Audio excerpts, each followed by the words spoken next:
খবর 24 সাথে আপনাকে স্বাগত। নতুন নতুন খবর জানার জন্য আমাদের চ্যানেলে চোখ রাখুন।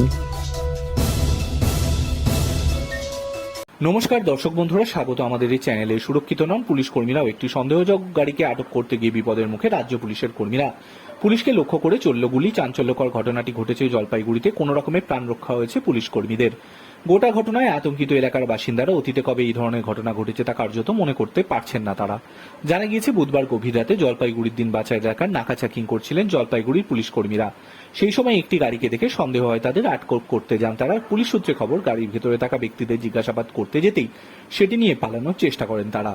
দ্রুত দুষ্কৃতীদের ধাওয়া করেন পুলিশ কর্মীরা। অভিযোগ, সেই সময় পুলিশ কর্মীদের গাড়ি লক্ষ্য করে গুলি চালায় ওই দলটি। পুলিশ সূত্রে খবর, অন্তত 3 রাউন্ড গুলি চালিয়ে পালিয়ে যায় দুষ্কৃতীর দল। গোটা ঘটনায় তদন্ত শুরু করা হয়েছে। গাড়িটির খোঁজ শুরু করেছে জলপাইগুড়ির কর্মীরা।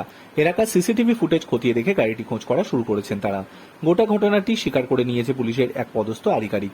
স্থানীয় এক বাসিন্দা জানান, আমরা যখন ঘুমোচ্ছিলাম সকালে উঠে দেখি এখানে পুরো পুলিশের ছয়লাভ। মনে হচ্ছিল কোনো রকম দুর্ঘটনা হয়তো ঘটেছে। পরে আমরা শুনলাম একদল দুষ্কৃতী নাকি পুলিশের ওপর গুলি চালিয়ে পালিয়েছে। Bureau report.